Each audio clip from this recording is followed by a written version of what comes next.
Then welcome to my first stream. Yeah, we're gonna do Advent of Code 2025, day 2. And yeah, right now we have, I'm UTC +2. We have 9:30, and the task has been out for, 3 hours, 30 minutes. And yeah, we're gonna do it in Rust today. As most stuff I do is, at least on this channel. I also do some .NET and C# and of course some Python scripting and some React front-end stuff and some Flutter in the past few weeks. And yeah, today we're gonna do Rust, which is closer to my master thesis, where I'm gonna use Rust as well.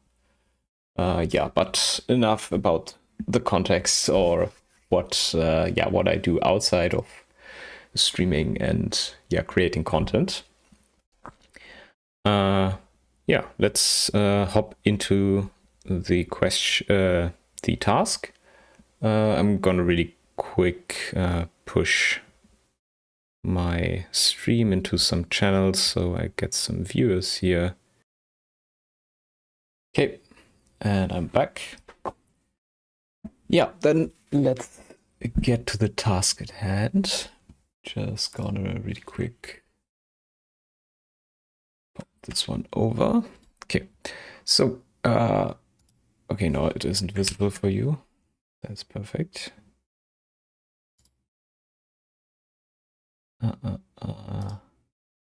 Yeah, if it isn't noticeable, this is my first time streaming, so I have no idea if this will work.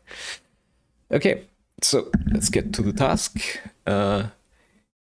So, day 2, gift shop. You get taken inside and take the elevator to its only other stop, the gift shop.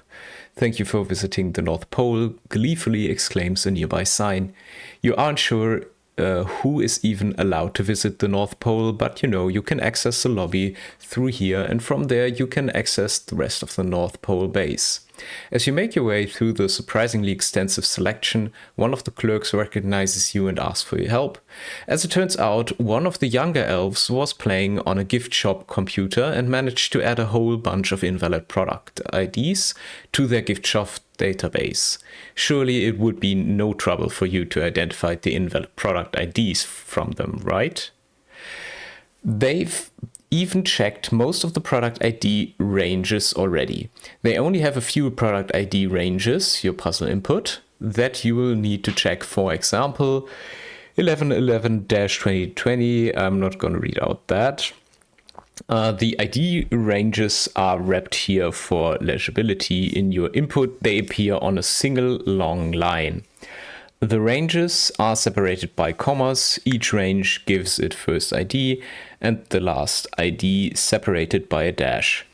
Since the young elf was just doing silly patterns, you can find the invalid IDs by looking for an ID which is made only of some sequence of digits repeated twice, so 55, 5 twice, 6464, 64 twice. And 123, 123, 123 twice would all be invalid IDs. None of the numbers have leading zeros, so we do not have to check for that. Your job is to find all of the invalid IDs that appear in the given ranges in the above example. So yeah, we can see that uneven or numbers with uneven digits are always valid, so we don't have to check those.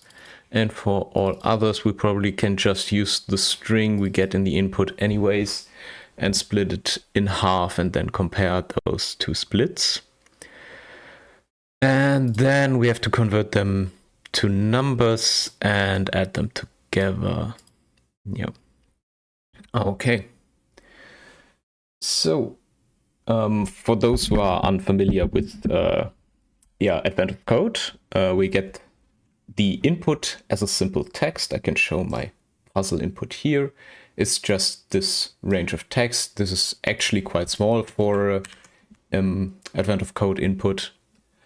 And yeah, that will be the input, and we have to pass the input and then yeah, calculate the result which is described in the task. And if we do that correctly, then we get access to the second part of the puzzle of the day. And yeah, today, yeah, this is the puzzle, and we start here. So then let's go over to Visual Studio.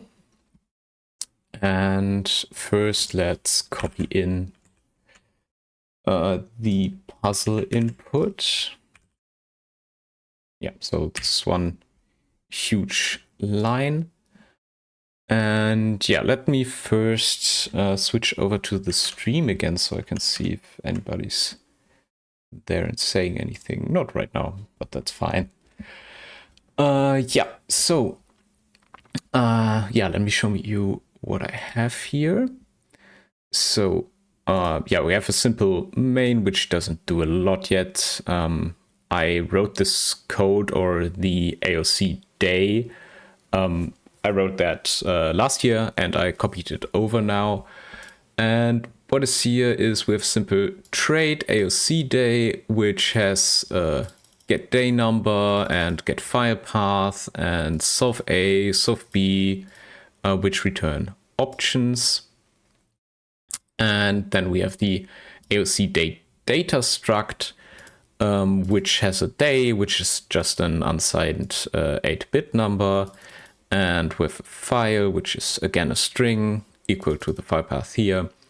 And then we have optional solve functions.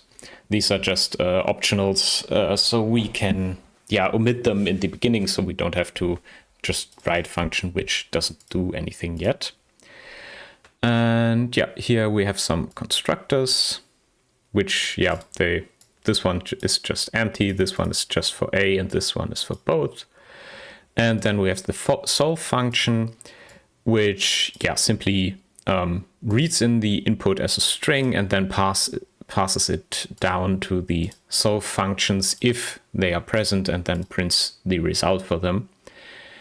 And yeah, this is just the impl for the trade. And yeah, here we for get day number, we just return the day. For get file path, we return the file, but as a string and not a stir reference. And then we have our solve A and solve B, which match if we have the function. If we don't have it, we print that we don't have it and then return none. And yeah, that's it for the utility code.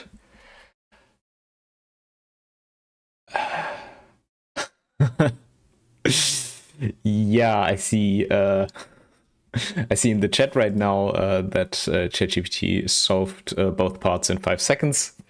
Of course, I could just paste the task into ChatGPT, but for me, definitely the idea of solving these puzzles is to come up with the solution myself and to use my brain, because if I work normally, then I always use ChatGPT, and I think as a programmer we lose a lot of practice and thinking power if we just give everything to the AI.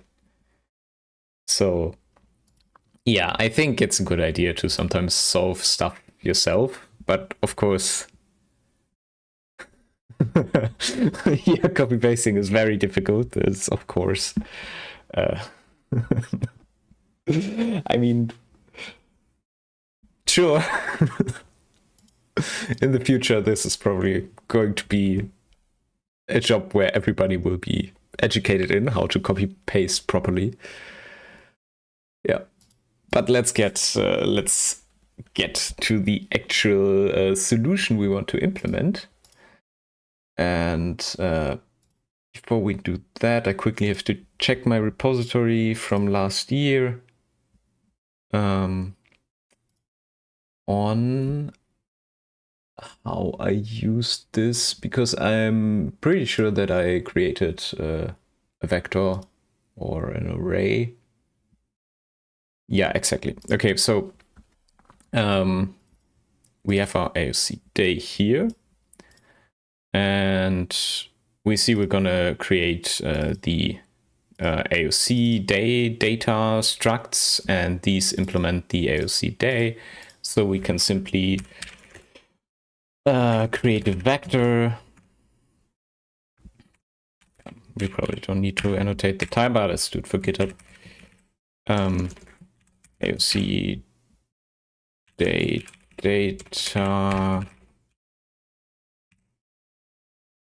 import this and equal to the vec macro. And yeah, right now we don't have anything, but it's all right. We can still just use a for loop and say for AOC, in AOCs, we simply say AOC.solve, and that will do everything because this function is here, a solve function, which displays everything we need to know for every day. So simply doing that and then putting our solutions here into the vector will do what we want. So then I've prepped already the day2 file, and we have our input here. But before we do that, let's also copy paste some code over from last year, the tests. And let's comment out this, and let's actually write the solve a function.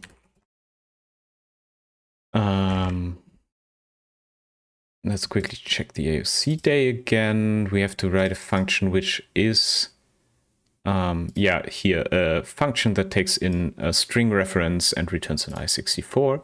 So this will be our input. It's string reference, and our return type is an I64, not a 74. And then to make the compiler happy, we have to return some number. And then we need to spell solve a correctly. And now this is happy. This is the test case from yesterday. But let's use the input from today. So for the tests, let's quickly go over to Brave again, or to our browser. And here we see, this is the sample test case they provided. And I always like to use that for a simple, first test case. So solve B, we comment that out first, and then we have solve A, and the expected result. Sorry, I was typing. You can see it, of course. I will show you what I wrote. But let's first here copy the expected result over. And then we go back to Visual Studio Code.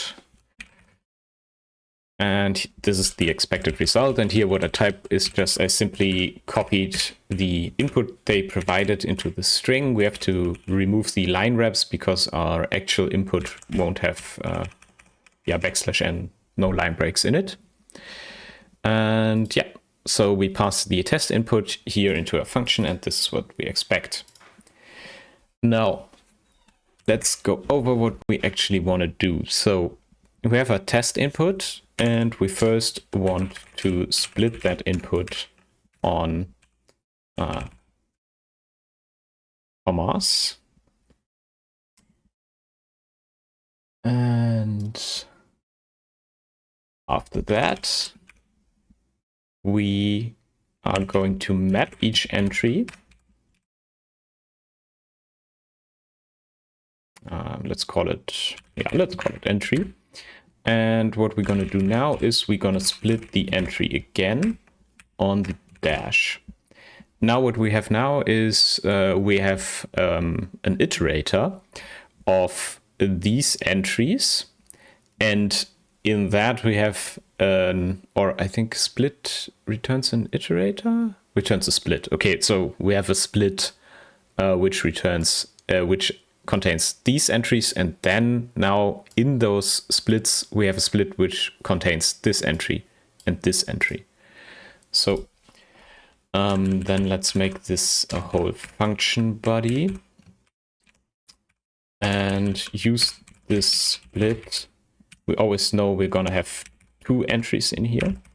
So what we're gonna do is we're simply gonna return split at position 0 and split at position 1. Of course. Yeah, a split cannot be indexed. Then let me quickly check.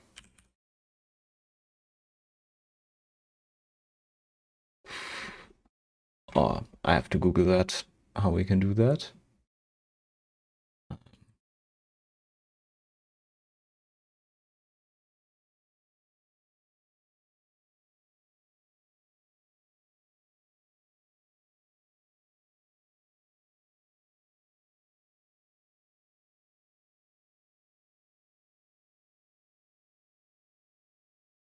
Yeah, we can collect it. We could collect it into a vector.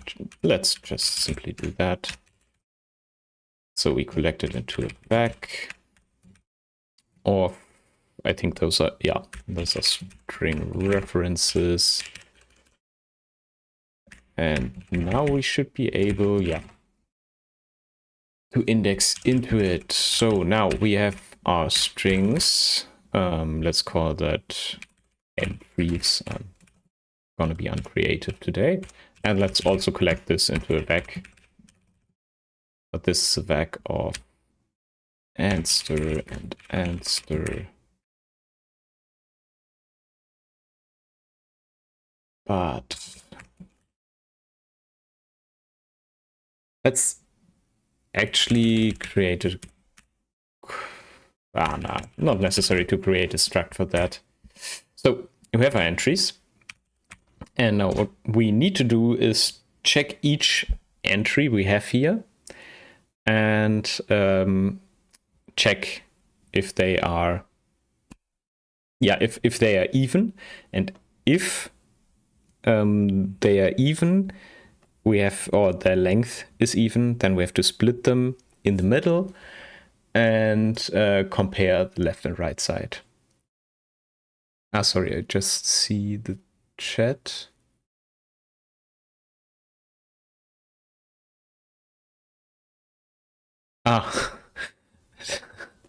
Yeah, I probably was just thinking. Yeah, sorry, I'm not used to the chat yet. I had a plugin so I could see the chat in OBS all the time, but somehow the plugin is gone, or at least the chat is gone. Not sure how to activate it again. Never mind, I'm gonna find that out for the next time. Right now I'm just gonna put that window over here so I don't see OBS now, I just see the stream. So yeah, we have our input here. Let's just work with the simple fold here. So we start with a 0, and then we have our accumulator, and we have the next entry, but that consists of let's call it part 1 and part 2. We destructure the those are string references. That's not necessary. Is that correct? Let's keep it like this for now. No, of course. We cannot dereference here, apparently. Then we have to work with references. So, now we destructured the entry, and we have part 1 and part 2. And now we can simply say, yeah, we have to do this check twice because I used them. I mean, can we flat map? I think we can flat map here. So we're gonna use our part 1, part 2. I think for the second task, we're probably gonna use we're probably going to need part 1 and part 2 of each entry separately. This is why I'm using them here in a tuple, because I want to be future-proof here. But here we just need to flat map them, because we need to look at each part separately without their preceding. So there's no relationship between these two, so we can simply flat map. Just have to look up how to flat map properly. Flat map just needs an iterable. Yeah. Okay, I'm not sure if a tuple is actually iterable, but probably isn't. I mean, that fold function won't work, of course. Let's call this part. And this probably is... Yeah, the tuple is, of course, not iterable. Let's make it simple and simply create a vec. Of course, it's probably wasteful, but it's just a simple kata. It doesn't really matter here. So now we simply have a part, and now we need to check if the part length is even. So yeah, is there an even function? No. So modulo 2 is equal to 0, or let's do the other path. If it's not equal to 0, so we have an uneven number, then we simply return null, or not null, but we return our accumulator from before, and else. So now we know our part has an even length, so we can split it in the middle and compare both sides. So part.split at, yeah, of course, part.length half.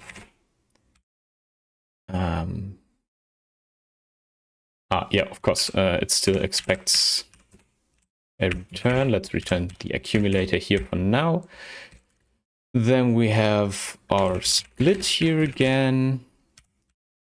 And this can be destructured directly, so we can just say first, second, and then we can say plus if first equals second, then so if the left part, so example here, the one is equal to the other one, then we simply add our entire part, and here we can just say parse, and then make it the parse of the I32.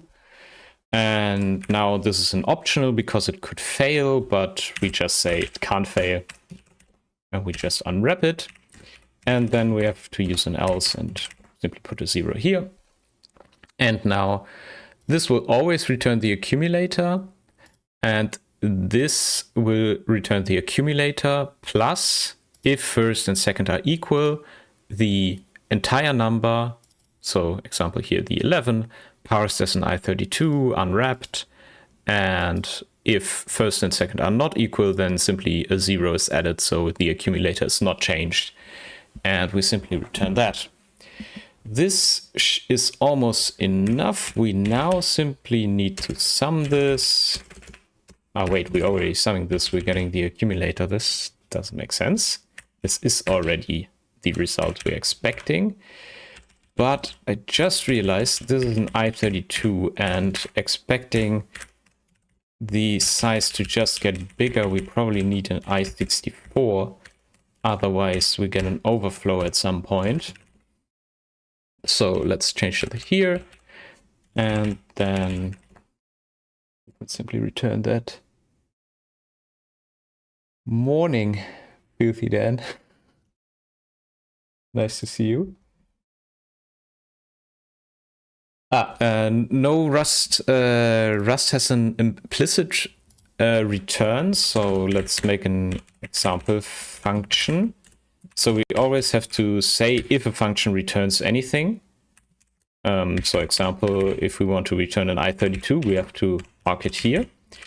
And now if the last statement in the function body does not end with a semicolon, then that is the return value. So if we add simply a 0 here, Rust knows this is going to be the return value of that function. If we add a semicolon, then it's ask us for a return statement. But you can always simply write return. It's just more idiomatic to not use that return statement and simply, use a form of propagating the return value up. So here the if else returns a statement or returns a value because we are not putting a semicolon at the end here. So here the if statement returns the 0 or this. So this is added to here. And because there's no semicolon at this end, the else block returns this as the value. And because the if block here doesn't have a semicolon as well, we know the return type, and this entire block returns either this or it returns the result of this. And so we can simply, without using an explicit return, propagate that up. Yeah, no problem. Yeah, I really like that, and every language that doesn't have this feature, I'm always like, yeah, I'm really missing that. Yeah, I know Kotlin does have that feature as well, definitely. I'm not sure which other language has it. Probably the iOS language. Got the name.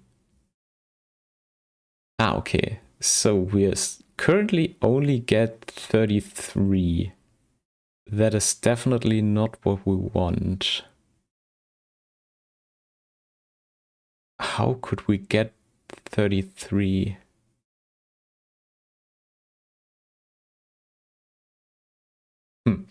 Okay, let's debug this because I have no idea how the result can be so far off.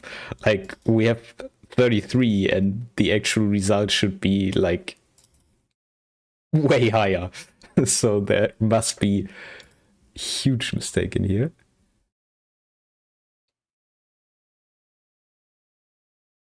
Debugger's running. Okay, so we see we have a part 11. This should be the part length modulo 2 is not equal to 0.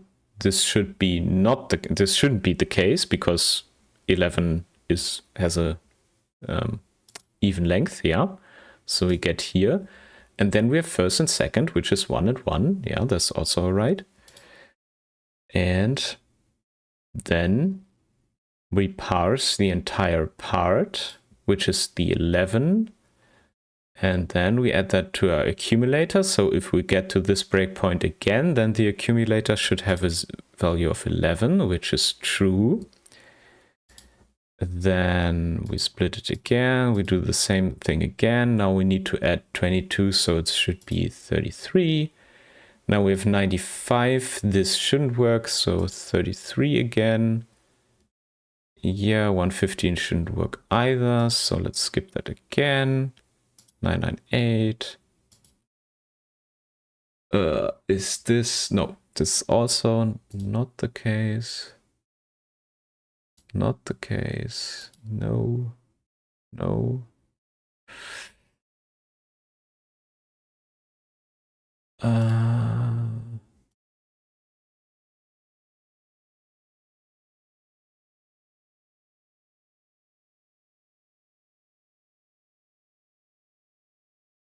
Nope. Still not.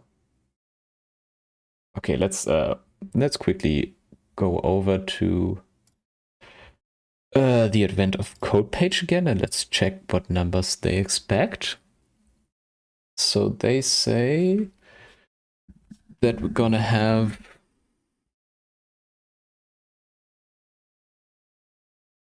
what? 11 and 22 as invalid IDs. 95 And 115 has one invalid ID 99?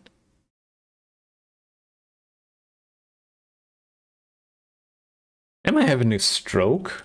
Or did I misunderstand the the task? Yeah, okay. It was okay, but what is it? How did I misinterpret that? The ID ranges.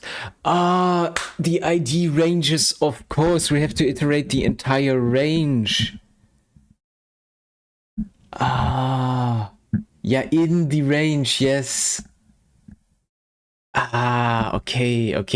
That makes total sense. Yeah, okay, that explains why the input is so small. Because, yeah, the input generates a lot more numbers this way. Okay. But then it's perfect that we use this, like... So let me think. No, we have to change the entire solution a bit.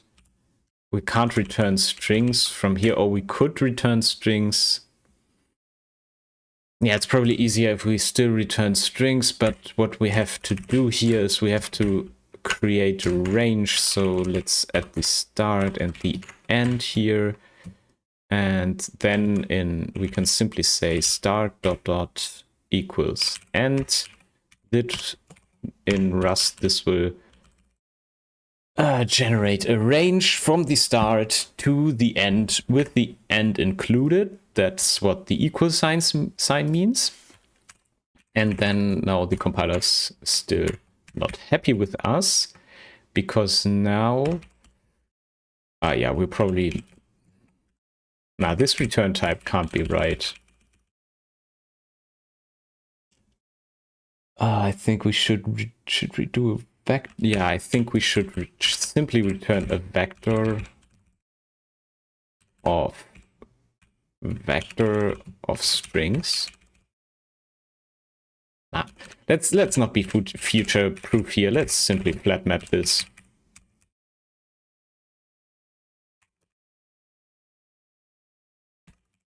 So we flat map. This way we now get every just an iterator of all numbers. Oh yeah, I'm sorry. I'm sharing the wrong screen. Still getting used to that. Yeah. So here. Yeah, this should be. Yeah. Okay. Sorry. Yeah. Okay. So what I changed. Let's go back here. We had. This was the code we had before, where we simply split the intervals left-right. And what we now need to do is enumerate the entire interval. And what we can do is simply take the start and the end and create a range from that, like so. And what we're going to do is we flat map this, because with flat map, we get one vector of the numbers instead of a vector of numbers. And what we're going to do now is simply map those numbers to a string. But I think this is still not happy with me. Closure is expected to take a single tuple. Yeah. This is a tuple. To structure it correctly, we have to do it like this. And of course, those are not numbers, so the compiler isn't happy with us here either. Let's use an I64 again. And parse here. Parses I64. So now the compiler is happier with us. Yeah, because it doesn't... I still have to unwrap. Of course, because this could fail, but we ignore the failing. And now we have the problem that we can't parse the I64s we now have in our iterator into a vector of strings, of course. So we have to map this. Each of them is a num. We want them as strings so we can use them easier later. Oh, let's do that. Let's not do that here. Let's simply say we collect them into a vector of I64s. Now this is happy.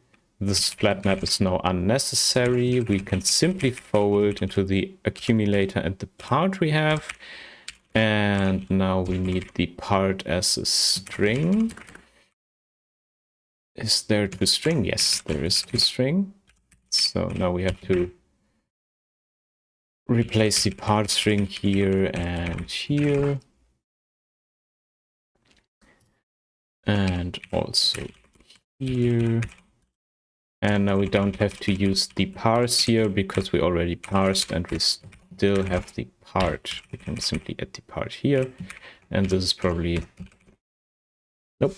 What is it? Part is... part is a reference of an I64. You can see that here.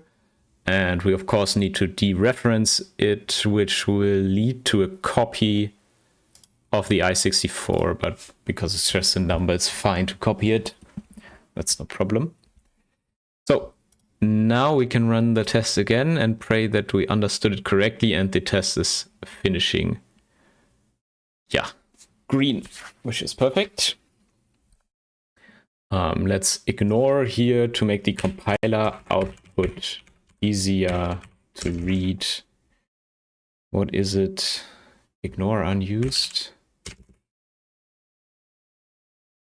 I forgot how to do that. Never mind. Gonna Google really quick.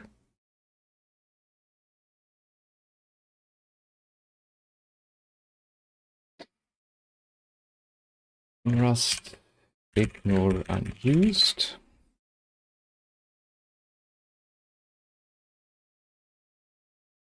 How to disable dead code, allow dead code. Exactly, that's what it was. Let's go back to Visual Studio Code. And here we can say allow dead code. And now...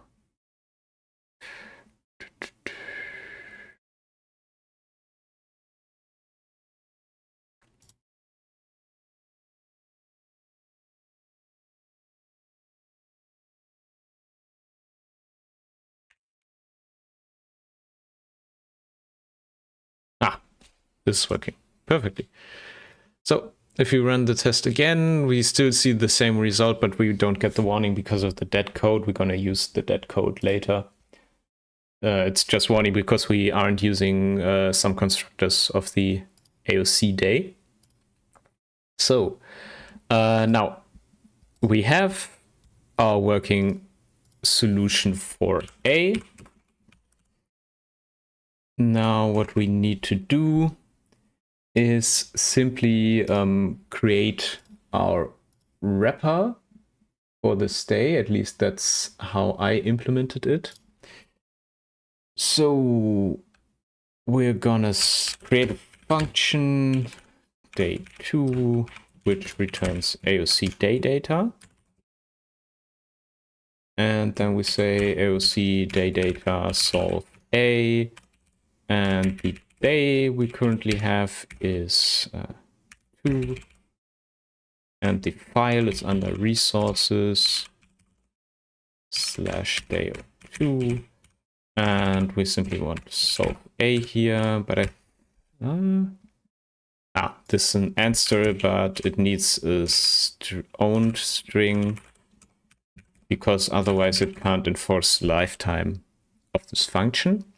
Or the lifetime of the resulting object would escape the lifetime of this function, which would result in a memory error. So, and now we say day2 here. And now that we have that, we can simply run this. And let's see. Day2 part A is a number I don't want to pronounce.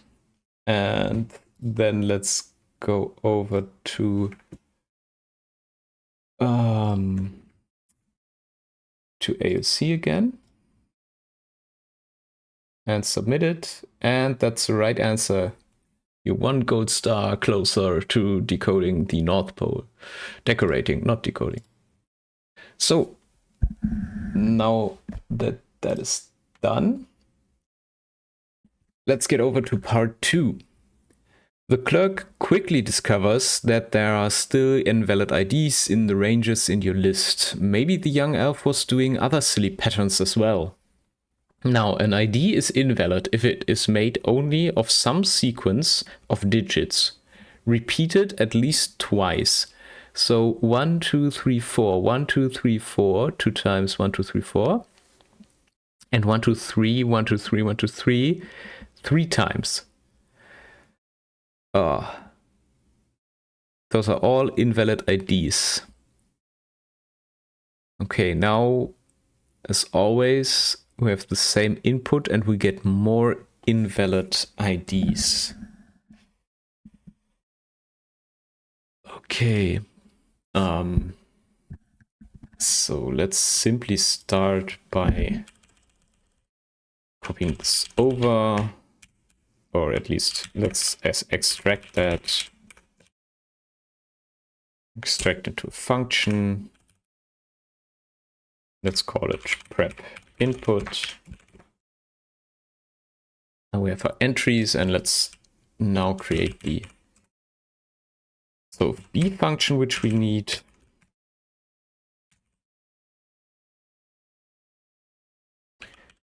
And copy this over.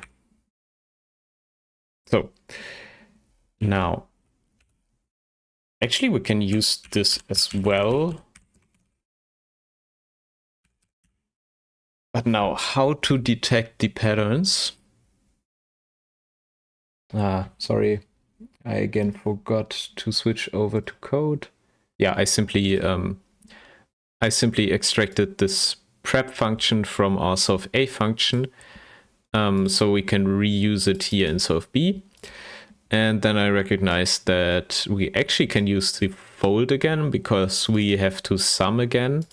And the only thing that really changes is our filtering logic here, and nothing else. So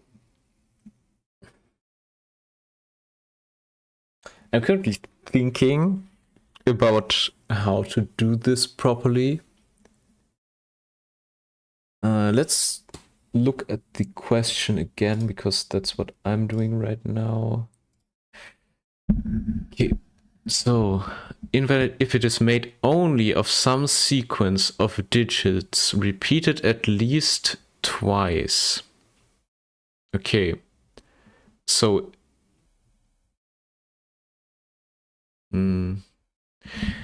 we can split. We could split the input by half of its size and then half of that, or we could make windows into that so that we iter in windows of half of the size, a quarter of the size, and so an eighth of the size, and so forth, because we still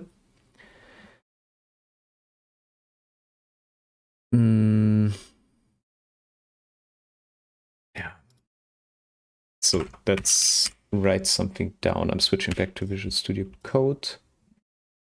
So let's think. We have a number like 1, 2, 3, 1, 2, 3, 1, 2, 3. So we would first split it in half. So this would result in 1, 2. This is length 9, so we cannot split it in half. So we skip that. We only split if we can put it in equal sizes. So we would not split in half. Then we would try to split it in third, and that would result in groups of 3. And if that wouldn't work, just let's humor this idea that this doesn't work. Let's say that was just some other sequence. Then we would proceed to divide it into bits of 2. But that wouldn't work, of course, because it's an uneven number. So we can simply start with dividing by 2 or by 3, depending on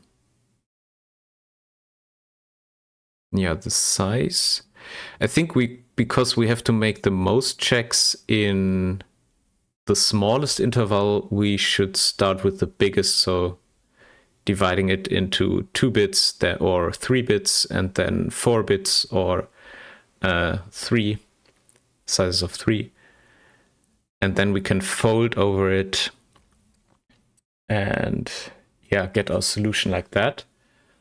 So let's first sketch that idea. So we get our input of size n.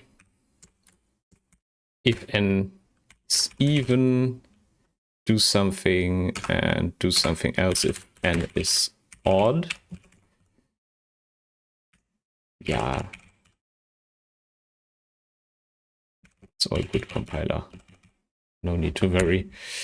So, and if it's even, then we split by into 2 chunks. So half of its size. Then we split into 4 chunks. So half of the half, and so forth. And here we start with 3 chunks, and then we split it into 5 chunks, as long as this is possible, right? So let's say this wouldn't be a length of 9, but this would be a length of 11. Then we would first have to split it in 3 groups. That wouldn't even work.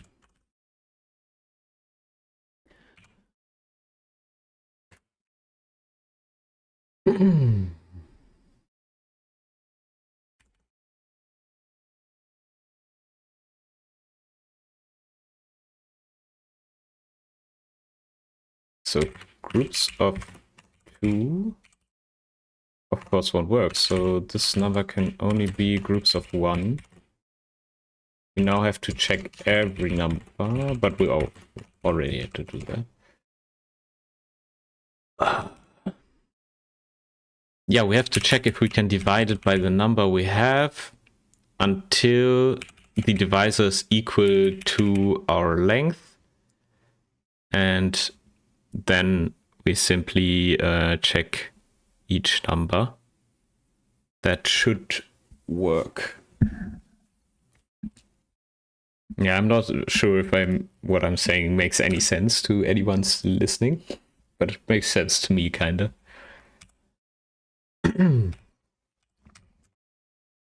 So let's make a comment here so that the auto formatter doesn't put it up again. So yeah, we check. Let's use a match statement here. Let's first cache the length.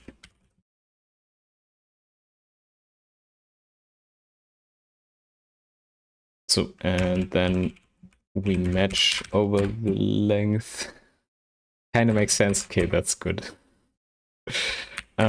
So this would mean that the number's even. This would mean that the number's odd. Let's start with the even case because I find that easier.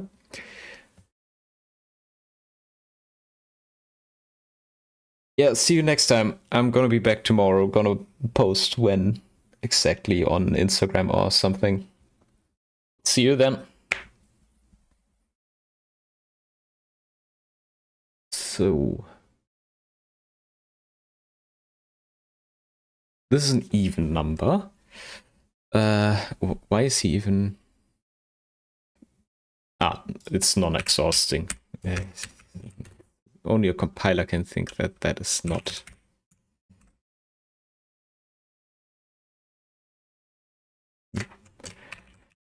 Don't need a stochastic method warning here. So the problem was that the compiler thinks that dividing or calculating modulo length would not only result in 0 and 1, but also in a third option or other options in general.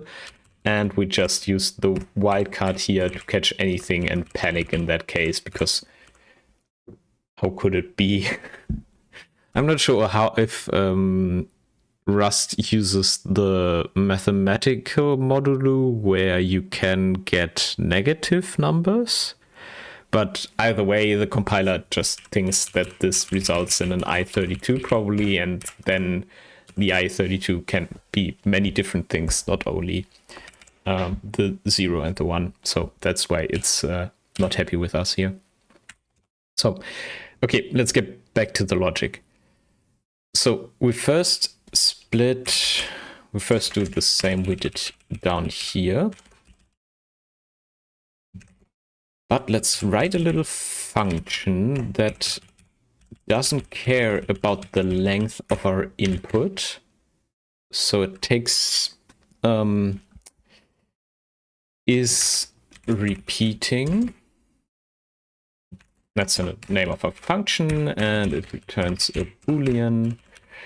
And the input, let's call it sequence, is a, let's say vector of of string references.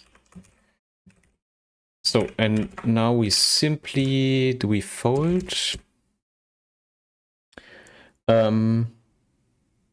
Yeah, I think we fold again. So what we do is we fold. Then we would not, it could return a boolean. Yeah, let's simply. So we say we fold.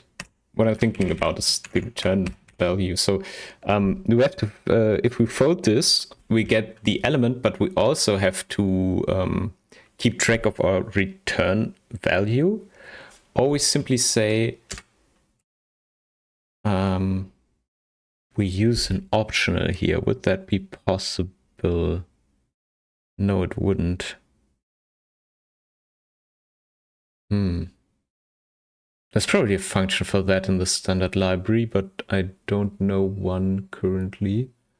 So then let's do it stupid. So we have a boolean, which is true, whether or not these values we have here we're iterating over are still equal. And we have our accumulator. Then we destructure this here. We say is equal, and we say accumulator. Our accumulator is of course an answer. That doesn't make sense. What am I doing? Let's simply iterate. Let's not make it more complicated than it has to be.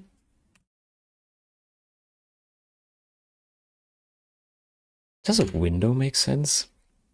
I'm really quite confused right now. How I can iterate? I could zip it.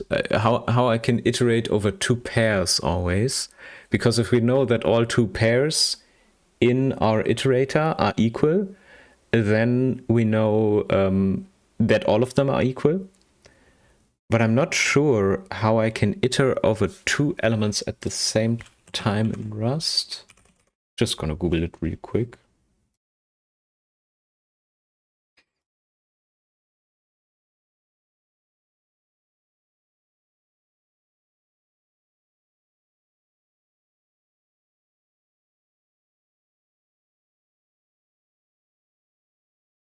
One, two, two, three. Yeah, that's what I want. Yeah, okay, we can zip it. That's what I thought. Noting in case this matters, iterates over subslices.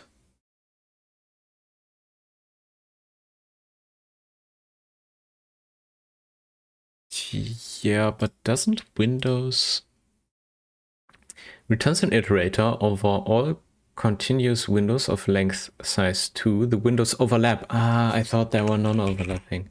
Okay, then we can use windows. Yeah, sorry, I was again in Visual Studio Code. I really have to get used to switching over before going over. So, yeah, we have a window now of size 2. And now we can say map or all, let's say all.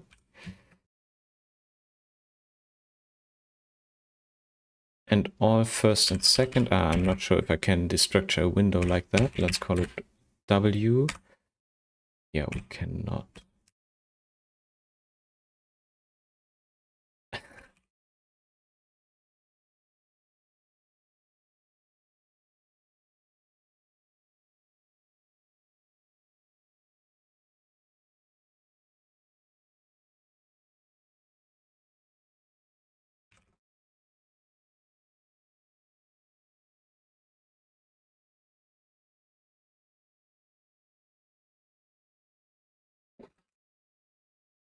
Let's see, what's the problem here? Found answer, but first should also be an answer. Or do we simply say, yeah, okay. Okay. That is perfect. So we take windows out, so yeah, little windows out of our iterator. So if we have a sequence of 0, 1, 1, 0, 1, 2, 3, then we get 0, 1, then we get 1, 2, then we get 2, 3, and then 3, 4. And so we always look at neighboring elements. And we then check that all neighboring elements are equal. And if all neighboring elements are equal, we know that all elements in our iterator are equal. So with the is repeating, we can simply check that. So this will then replace our our little split here. So, but now we have to split at multiple indexes or indices. I'm not sure how we can do that. Capacity, we need some form of split. Split add chunk. What is split add checked and not chunked? Let's go back to Google again.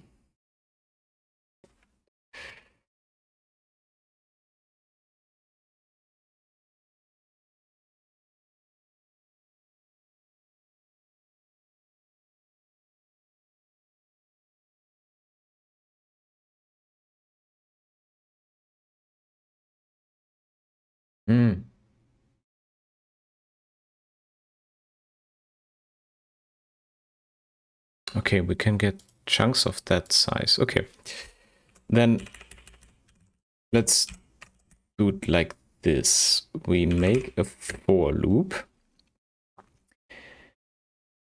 which is reversed. Okay, but let's go over the size. We make a for loop. We start at chunks of size 1, and we go until we have chunks of size half of our string. So len half.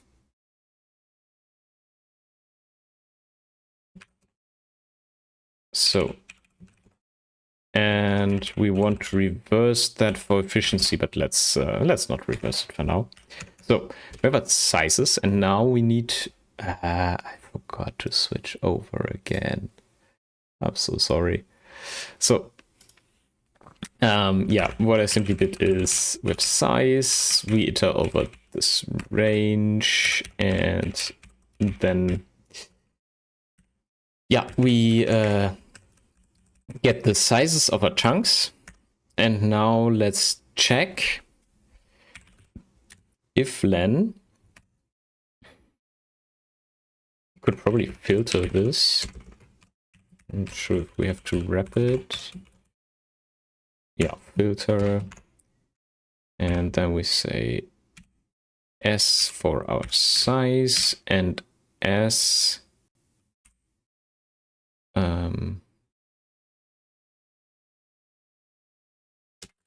divided by, no, not S, but len divided by S is not divided, but modulo S is equal to 0. So we check if we can divide without a residue. And in that case, if that is possible, so then we can chunk the string. So we say parser chunk, we have to say chars and then chunk. No, we have to first collect it into a vector to use chunk. So this is a vec of ansters. No, this is a vec of chars, isn't it? Yeah. It's a vec of chars. And then we say chunk.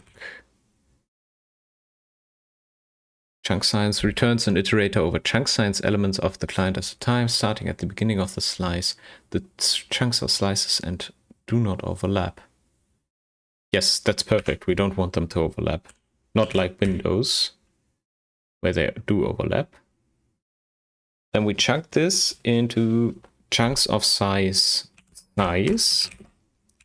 And then we say, what?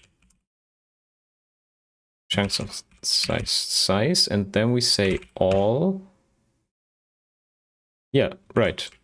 All, and then we have our chunks in C. What are you? Ah, okay. So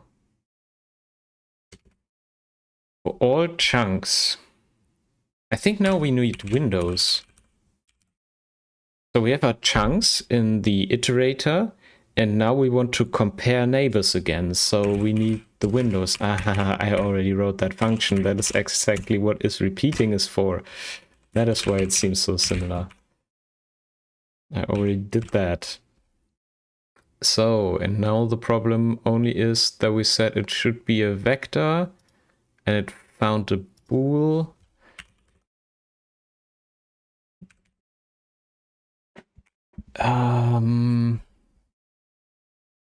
Yeah, right. So if is repeating.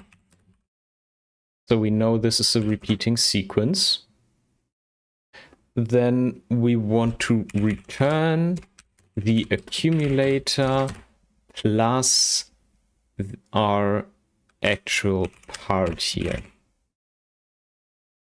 Exactly. And this is still not happy with us because the type of this is chunks and we need a vector of anster.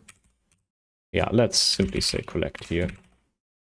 Probably wasteful again, but I know why. Because it says it needs ansters. We have the chunks here.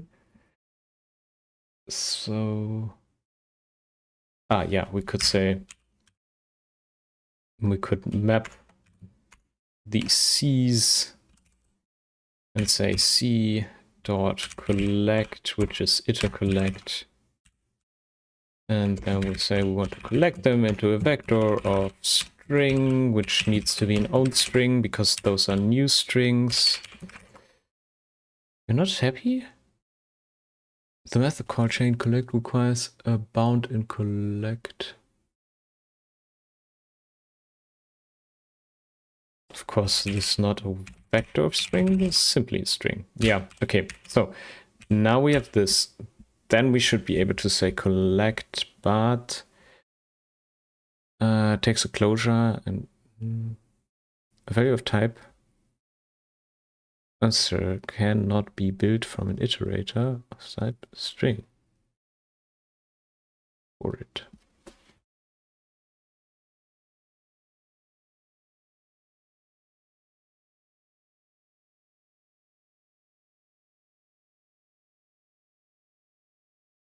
I'm not sure right now. Sometimes I'm still fighting with the Rust type system. But I think we can say no, into iter wouldn't work.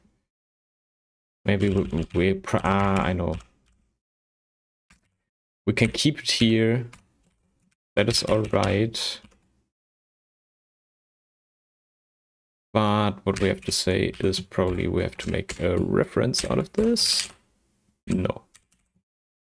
And then we just noticed we don't need to own this object.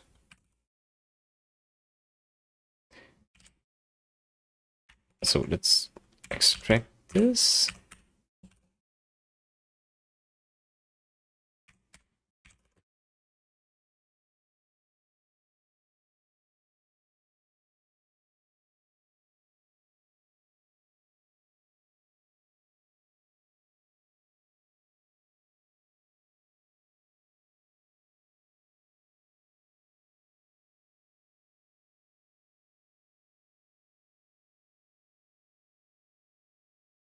Hmm.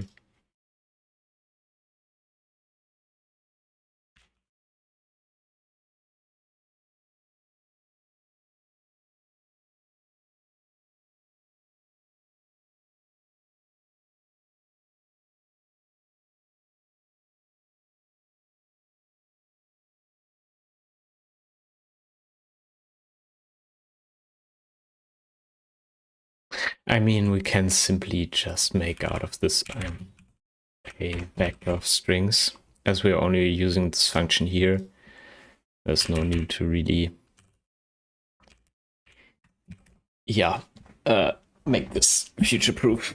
So now we have our repeating parts, and that is working completely fine.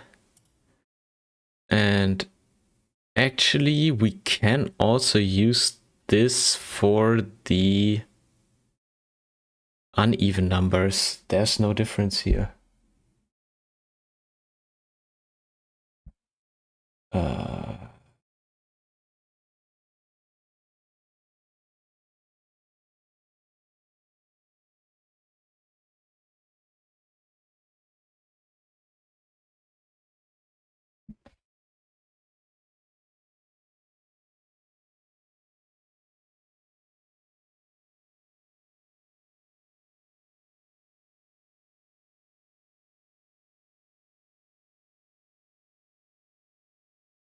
Perfect.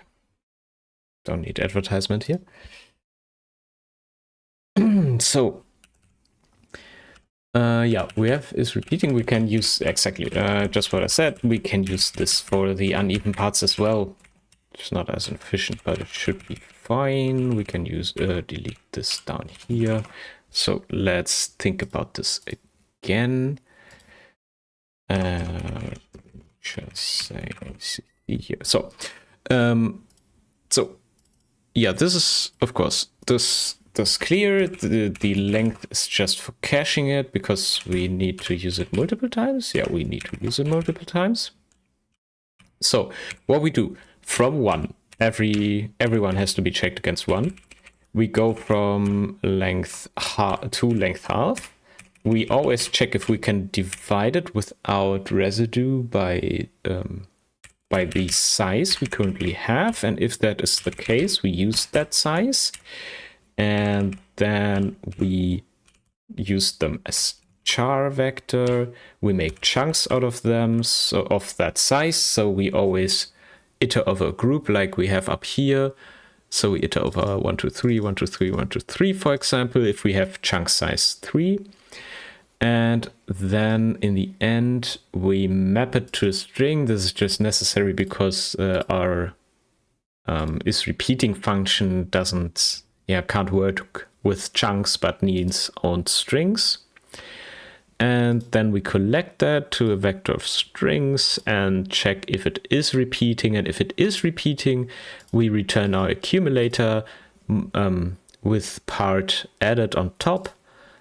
And if none of those, if the for loop ends without anyone having a repeating sequence, then we know that there is no repeating sequence and we can simply return our accumulator. So this should work. Then let's uncomment this test and without showing you, I'm going over to the Advent of Code page again, and I'm copying out the expected result for B. And then we have to import B. And now let's run that test and pray that works, and it works. Perfect.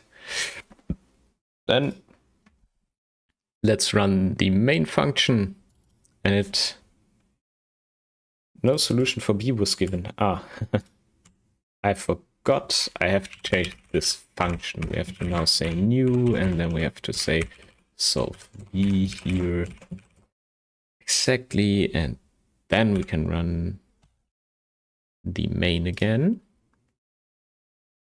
And this will take some time because we are brute forcing it. But Rust is fast enough to brute force this. So let's take this and let's get over to the brev page and let's hope that this works. It works. That's the right answer.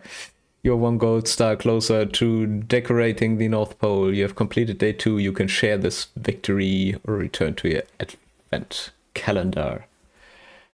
Yeah, very nice. So, yeah, I think this is it then. I'm, going to upload this code on my GitHub. You can find it, it's linked in my profile here.